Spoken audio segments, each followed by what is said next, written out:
Hey guys, this is Brett Young, Taylor Young, and Rod Erb, and you're tuned in to the Be Extraordinary podcast with Erb and Young. Real conversations about business, leadership, and personal development. Welcome to the Be Extraordinary podcast. I have two ladies joining me today. A little bit of an internal special. Jessica LaPlante, Amanda Trammel. How are you ladies today? Amazing. How are you? Great. Good. Thank you for joining. Here's what we're going to talk about today. And this is what I hope to give the listener. We talk about Be Extraordinary and our vision of creating extraordinary lives. But sometimes you can get lost, like, what does that mean? You know, that's different for everyone. It's different for you guys and me and everybody on our team. So much of what we do is work, but it's not all our work. It's not all our home life. It's this beautiful, messy blend of all these things integrating together towards some sort of common mission and purpose that we define important. So I know that working with you guys on the executive team, what you're doing behind the scenes, in front of the scenes, is truly incredible work. And so much of that work is unsung, but also unknown. You're dealing with problems that you've never dealt with before. You're solving things that you don't know how to solve yet. You're doing work that feels probably overwhelming at times, while also doing work that is in your gift zone and in your sweet spot that you're excelling in. So like these two truths hold side by side. So we're going to get into that as far as, you know, what that is for you right now, and why you continue to dive into that work and continue to work past some of the stuff I mentioned. And then we're also going to get into a celebration and a surprise of something that is an incredible, cool experience that has come to light from one of our company partners, and an internal piece that's exciting that I want to talk about that I don't want to give away until the end of the podcast, because I think it sheds light on why maybe some of this stuff really matters. And then, you know, really just tie all that together, because I think sometimes those go hand in hand in achievement or in the pursuit of something, or when you're in a painful season of life or at work, you kind of don't know when it's going to end, or you don't know when it's going to work out. You have to have this level of faith and belief in yourself or in the process or something greater to say, I'm going to do my part and I believe it's all going to be good in the end. So what are you dealing with right now, Jessica? What season are you in? That one thing I see with you is just as our team grows, the personnel grows, and you deal with more personalities, more exciting stories, more training, all of this stuff. I see that a lot with you, but I don't want to put words in your mouth. Kind of what season are you in right now? What's the hard, if you will, and how are you navigating it, and what would be important for the listener to kind of learn from you in this season if they're dealing with something similar in their own vantage point? Yeah, thanks. I mean, you mentioned faith, and I'll tie it back there in a minute, but the problems and the challenges are, I feel like every day there's a new one, right? So it's like, what season am I in? I feel like it's always like similar. It's just that balance, that need to balance your time with refocusing your priorities. I feel like I've had to really do a lot of work, and you've helped me a huge amount on this, on focusing is like, what is the highest priority? Like, and what are things that maybe I'm doing that I don't need to do? Maybe automation can do, maybe tech can do, maybe there's other people in other positions that would like to take on some more responsibility. So it's just that constant like reassessing of like, what am I doing? What is the purpose of what I'm doing? And is this something that I can figure out how to do faster or have some help with it? Because I tend to be somebody that sees a problem in front of me and I just want to solve it, right? Yeah. Which is great to some degree, but then you get to the point where you say, what season are you in, where there's just so many challenges and problems, which is good, right? It's part of growth, but also it just requires me to level up in a way that I don't think I've experienced the pressure of that yet, where it's like I can no longer afford to be the one that just says, well, I can do it, so I can do it. There's just not enough time, right? There's too many challenges. So I say that to say that one is just an opportunity for me to look internally and be like, what is that need inside of me that wants to be the one to always be the one that has to solve the problem, which I think part of it is just being a people pleaser. So that's part of it, is just figuring out like, how can I kind of shift that to focus more on what is the most important things for me. They're all important, right? Every single problem we have is important and has some degree of challenge with it, but just figuring out how to kind of delegate that for myself and just like in my mind and just be way more organized. Yeah. One thing that stands out to me is like you're not forced to prioritize when your capacity allows you to continue to solve these problems, right? So it's almost like you have to get to the point where there's too many problems to solve and too little to time. And then you have to actually prioritize. And so when you said the constant reassessing, it sounds like that might be like a daily, weekly practice of refocusing to say, oh, wait, I got a little off track. What are we even doing again? What are my goals for the quarter? What are my goals for the month? What are we actually after big picture wise? Because if you just take what somebody puts in your lap or what's in your inbox, it sounds like you're bumping up against capacity. So that sounds like it's a constant thing. How often do you feel like you kind of have to reframe, reassess, or reiterate, if you will, in your personal process? Multiple times a day. Multiple times a day. Because what happens is, and even if I'm trying to really challenge myself to not even like open the first step of the problem, because what'll happen is then it's like a rabbit trail, Yes. Where it's like someone asks you a question and maybe you can immediately refer them to the right person for that question. Or sometimes if you're like, well, it's just one question, I can answer it. So it's like this constant battle. But no, because if you answer that, then I'm going to be thinking, well, wait, why are they even asking that question? Right. Why isn't the system doing this? And then I'm talking to Lindsay. And then, so anyways, when you say how often, for me personally, the biggest challenge is just, I have such a bad habit myself, and it's totally my fault of doing this. And it's just the way that my mind has worked. So I really have to like get out of trying to figure out, not just solve the problem, but why did the problem even happen when it's stuff that I'm truly not responsible for. We have so many capable people in amazing positions, and they are more than capable of solving these types of problems. And I'm just like, that's the biggest thing for me, is just like, let people do what they're really good at and what they're tasked with solving.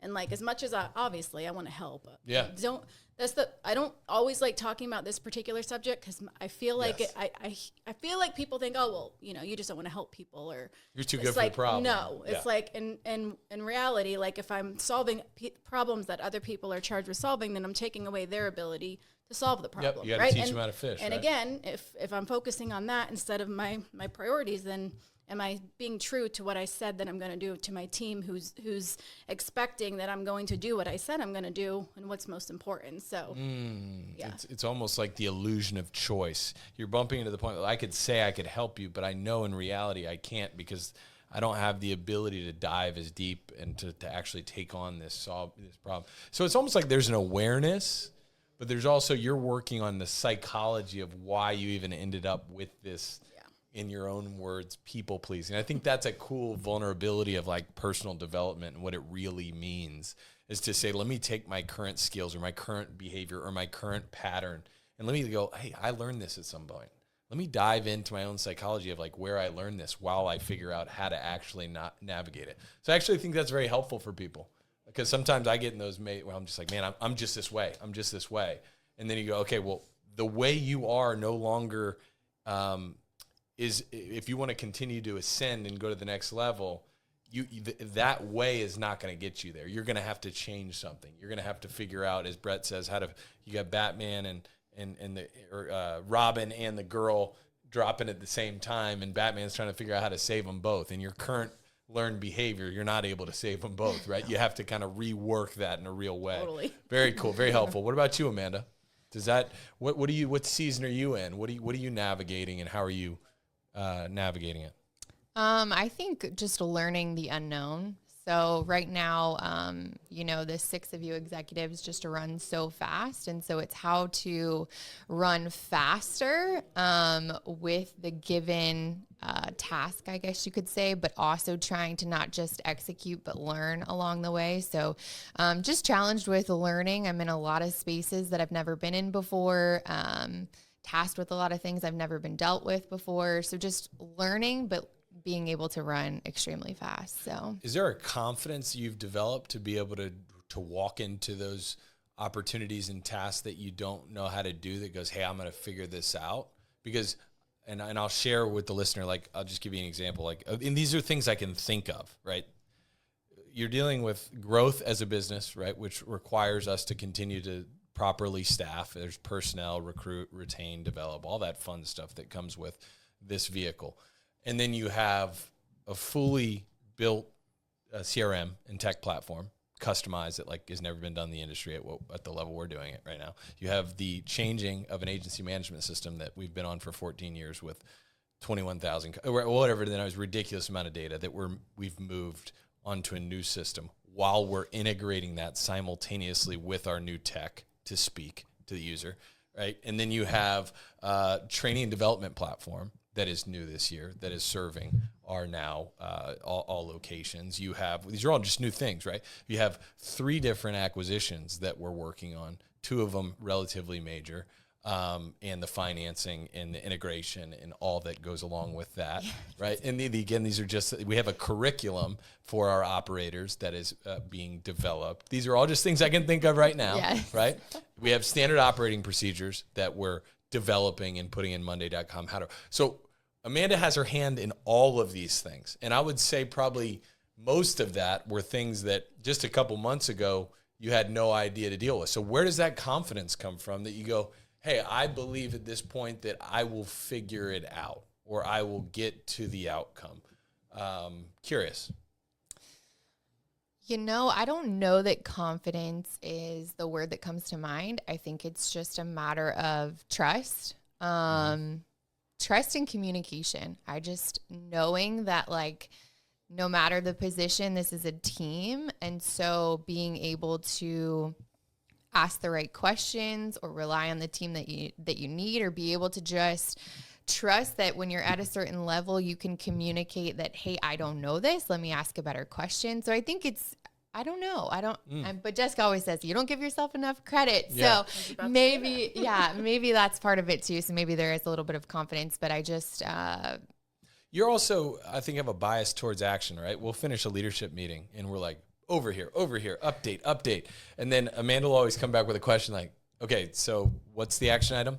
That's what I appreciate. And maybe that lends to your ability to do this is because you keep this like bias towards action. Okay, great concept. What has to be done? When does it have to be done? And then I'm going to go run as fast as I can toward that thing, right? There's very rare that I'll ask you or talk to you about something that you don't immediately or very shortly go into action on. Not a lot of stuff lingers, which I think allows you to get way more output than maybe traditionally. So yeah, I would agree with that. I feel like I live in execution mode 24/7, but I also think like a lot of people live by the 1% better, right? But I truly believe that it's one thing to live in the 1% better by working out and doing the same thing, but I really, really, really love being in the unknown. And so like, as much as it's scary to me, it's also like, you don't know what your future self is going to be doing. So like, this is unknown and scary right now, but in a year from now, are you charged with XYZ? And now you know how to operate because you are a part of this, like an acquisition or whatever the case may be. So just being 1% better overall, just not in your one routine, if that makes sense. No, it does. It's like if you view the ultimate outcome as you, right? The development of you. I think about that a lot when I'm overwhelmed. And that would be my next question is how do you deal with overwhelm in a real way? Because I think that word is almost like a cuss word. When I hear myself say I'm overwhelmed, I don't like the way it feels because I'm like, no, I can do this, But I think ways that I personally deal with overwhelm, and I'd love to hear from you guys, is the reminder that you're the ultimate product. So if you don't know this now and you're learning this, can you imagine when you learn this? And sometimes being able to even look back at my former self or people that I work alongside with that are dealing with problems that I feel like are no longer that big a deal to me because I kind of know how to do it. I'm reminded of my own progress that sometimes I don't see because I'm in the process of me. And so sometimes like the greatest gift you can give somebody or yourself is to like get outside and be the witness of yourself and go, hey, remember when you didn't know how to do that stuff for the bank and now you're like the best person to do it because you've done it at a high velocity and worked through that. So I think that's a really good word. Yeah. How do you deal with overwhelm? Well, something that came to mind just thinking about that is that there's a few different ways to think about it, but the thing that came to mind mostly was just having a good support system. And I wanted to speak specifically to Amanda on this because her and I have a very special relationship, very, very unique, right? We both are dealing with things, a lot of things that we can't really talk about because they're not available yet, right?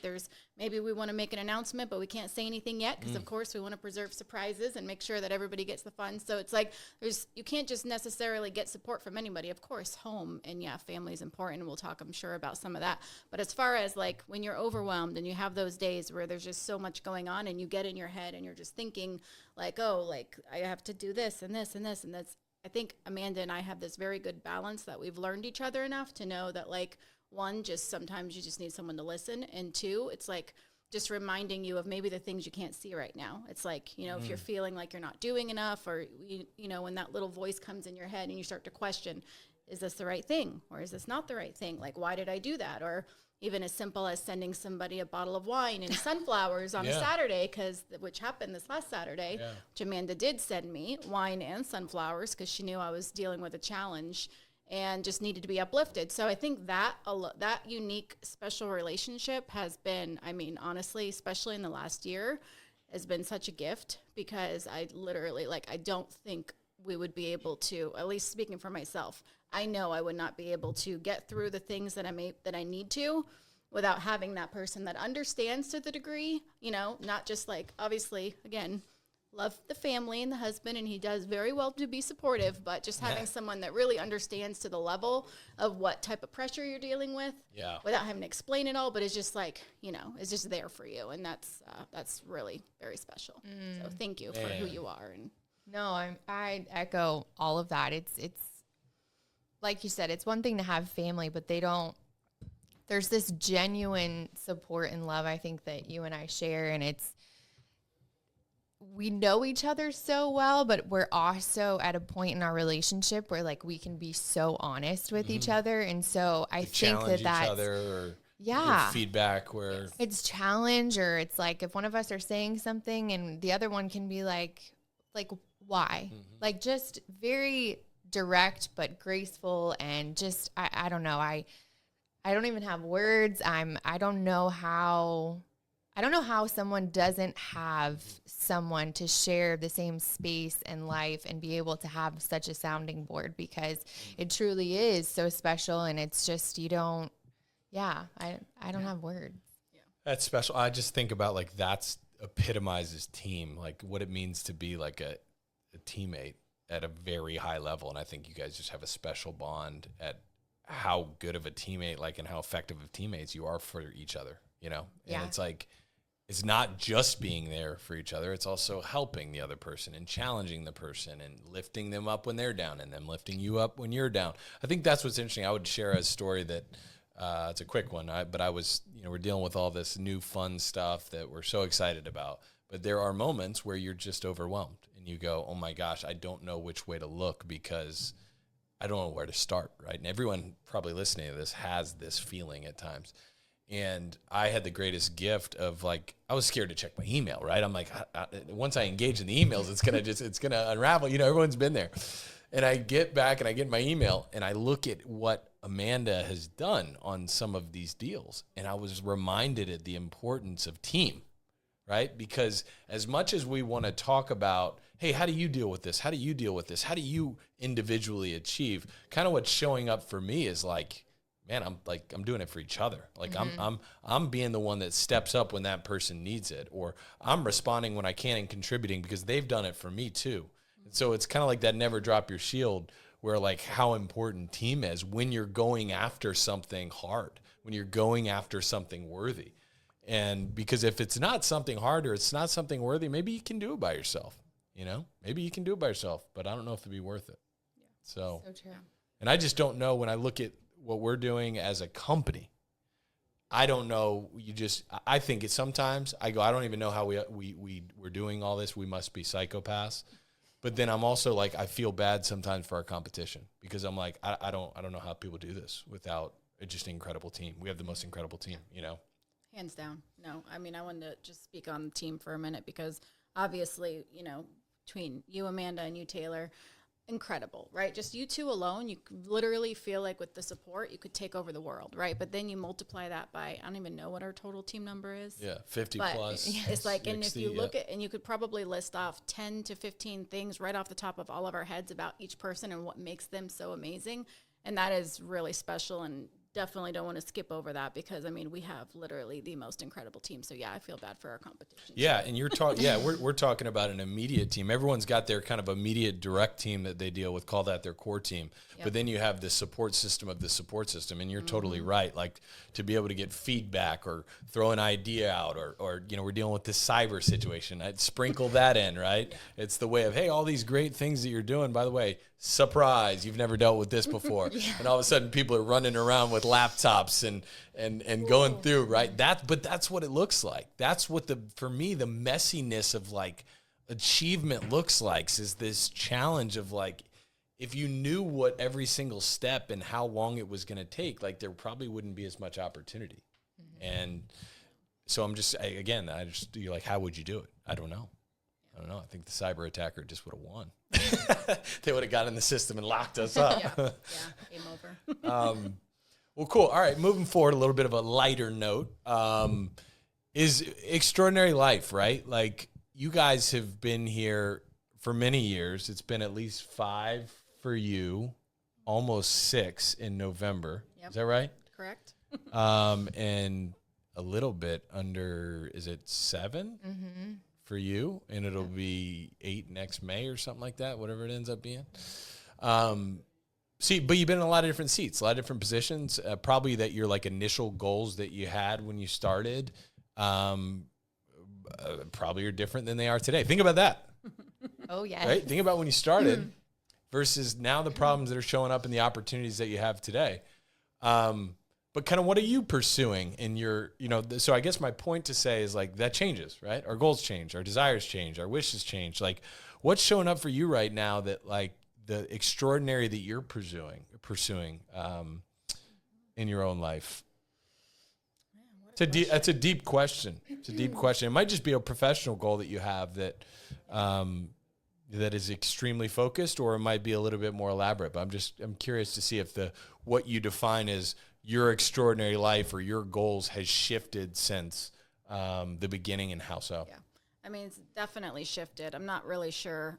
It's like you have to really like think about like what was a goal back then? I think what was most exciting about Erb and Young when I first met you for the first time and had our first few conversations was hearing about the team. I had never had a position that had such a supportive team. And so that was like the initial like goal was just like to be a part of a team that basically had shared goals and shared dreams and wanted to like grow together. So that was probably the first goal, which was achieved once I plugged into the system and obviously made good connections and stuff. So, I mean, it's hard to say because I don't know that my goals have never been tied to a title or a position. I've just wanted to be a part of something greater that fulfilled this need inside of me to just, I don't even know how to explain it, just to be a part of something that I truly believe is like for the greater good that's going to ultimately help people, and obviously in pursuit of helping people and get what they want, then ultimately I would be able to make a better life for myself and my family. So I don't really know how to put into words where that changes now. I think it's kind of the same goal. It just continues to get more challenging but also more rewarding. Yeah, so it's like the balance is still there, the same, but it's just like so much. I just have so much faith because it's like you never know like what's coming up. Like you never know truly what the next season will be. You might have an idea based on your goals, but you never truly know what's next year. Like I could have never sat back in 2019 and said in 2025, this is where Erb and Young's going to be. This is the seat I'm going to be in. This is how many offices we're going to have. This is how much. Like I couldn't have said that. Right. Was it a mission? Was it on the mission statement? Was it shared at Summit? Did I know kind of the plans? Yes. But did I personally know or expect that I would be here? No. But at the same time, I had faith that I would continue to be in a position that I could use my own skills and strengths to be a part of something bigger than myself and better than I could ever do on my own without the support of a team. So I don't know if that made any sense, but that's kind of how I... Yeah, it does. Wow.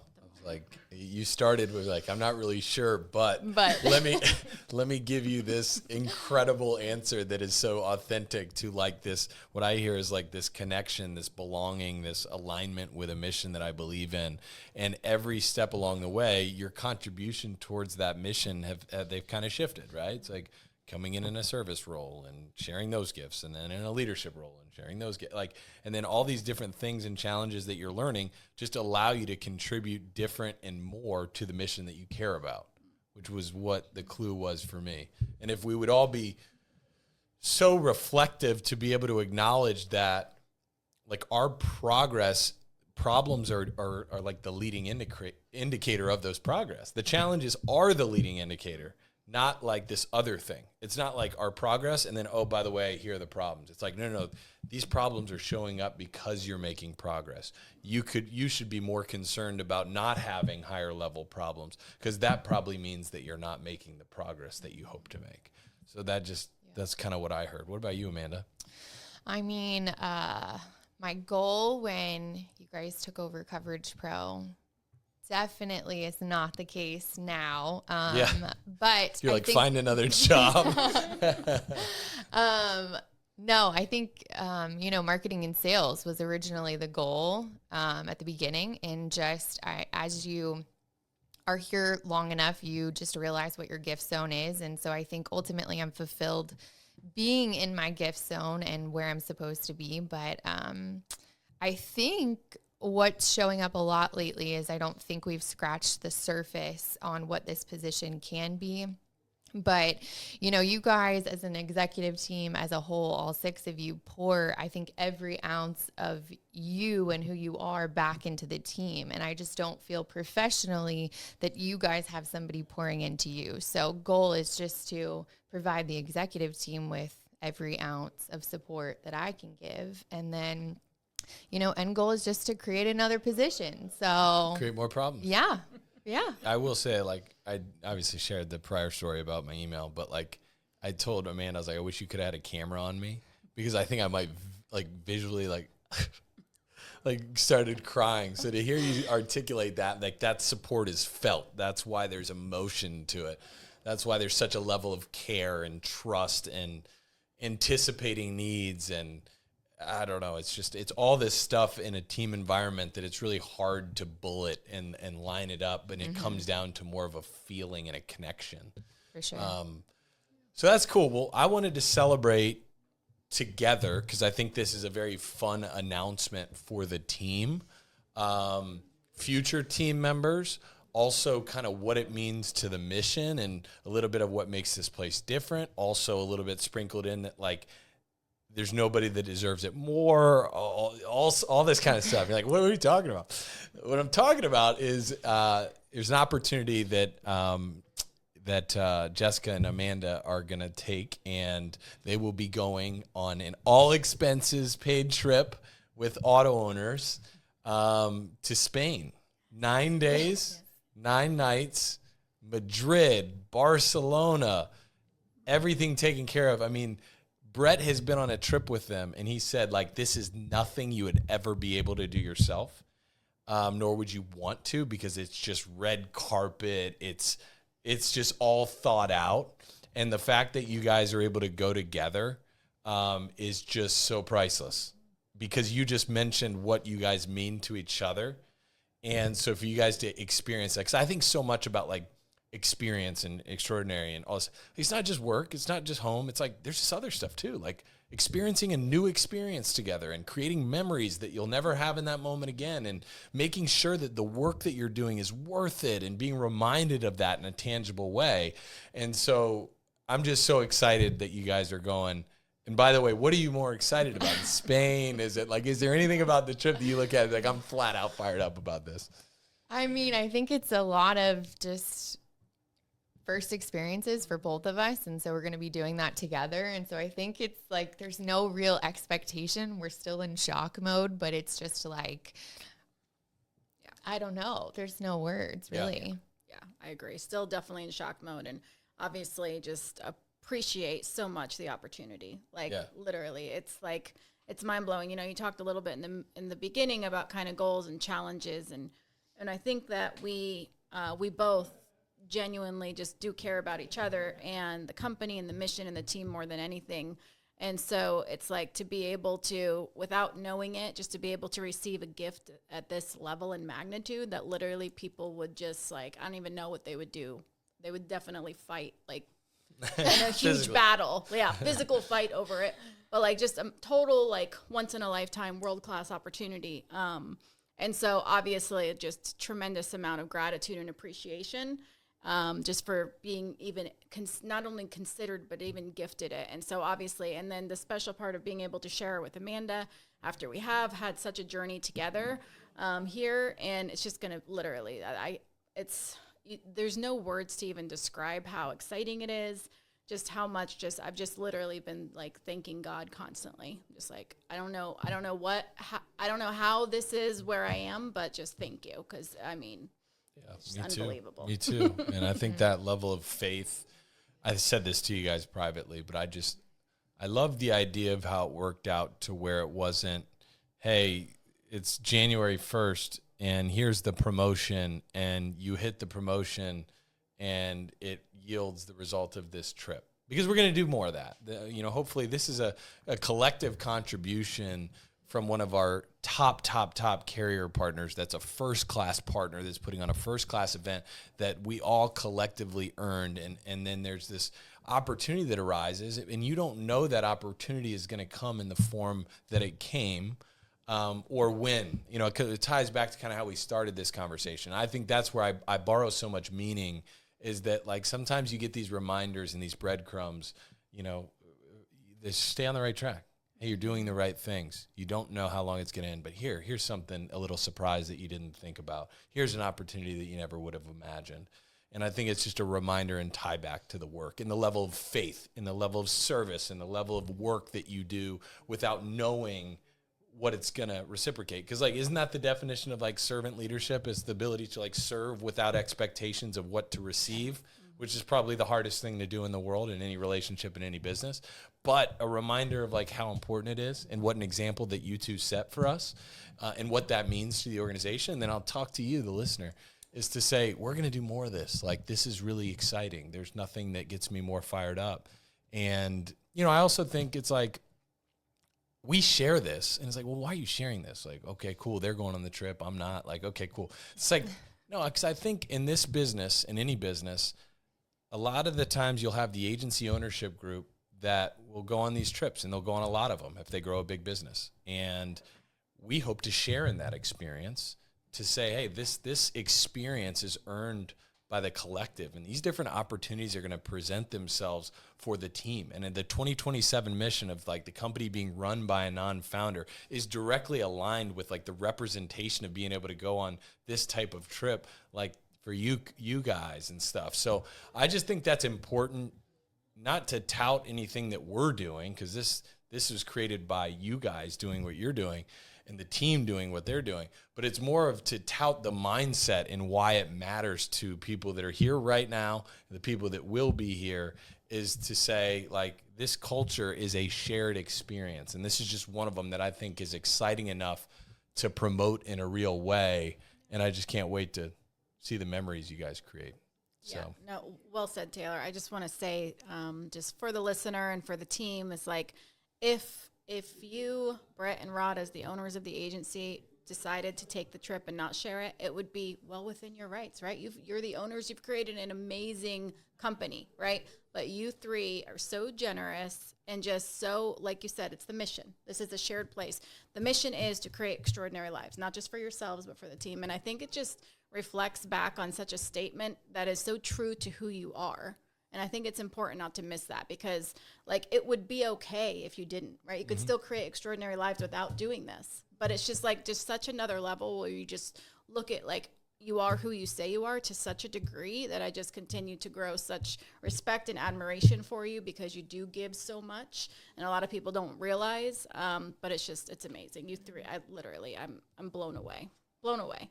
That's a paid commercial. Thank you. No, it means more than you could possibly imagine. I think it's just a decision by the three of us that started at the origin story. I think it's just our background and where we came from, that we always just thought it was weird. Like, well, what do you mean you don't share numbers? Like, what do you mean you're not transparent? Like, to a certain extent, like, there's numbers that are shared and there's experiences that are shared that can be like distracting. Like, they're not needed. But then there's a level of like transparency and openness that like, that I think we just have always embodied, maybe just from the origin of where we came from. And so I don't know. I appreciate you saying that, but I feel the same way about my partners, and the alignment there is very clear. And I know a lot of people in our position or agency ownership that hide this stuff, or don't post stuff on social media because they don't want people to know how well they're doing or what trip they're on. And I have a certain level of respect for that too. That's their own game, and but I just think it's exciting because what you're doing hopefully inspires somebody to do the work in the unknown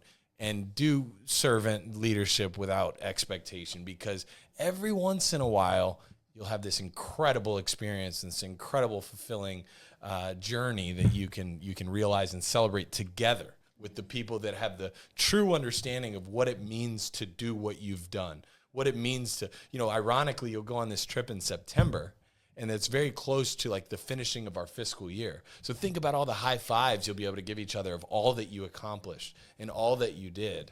And so that to me is extremely meaningful, exciting. Well, is there anything you would want to leave the team member with and encourage them for anything we talked about that you think is relevant to the people within these walls in the season you're in that speaks to you? Anything? The only thing I would think about is, there's some universal laws, whether you, obviously I'm big on faith and in God, but regardless of what religion you believe or whatever, like there's some universal laws that people have. And one of them is just like, you reap what you sow. That's come up so often lately. And I remember as a child hearing that so much from my parents and stuff, and hearing it, but not really understanding fully what it meant.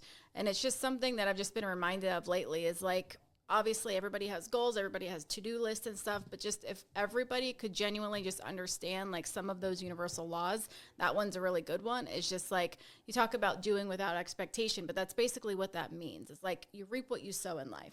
The more you give, the more you're naturally going to attract things that are going to come back to you.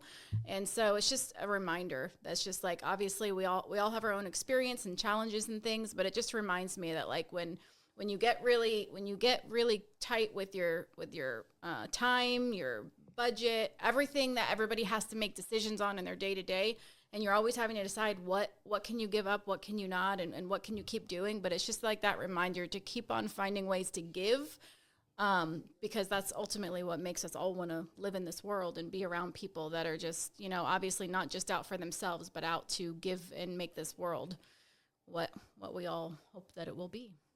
Yeah. Mic drop. Go ahead. I think along those lines, my thought right away was just, you get what you put out. And so if you take care of something, that something is going to take care of you. And so ultimately just, I don't know, just living through the heart and taking care of the people that take care of you. So that's simplistic, Love it.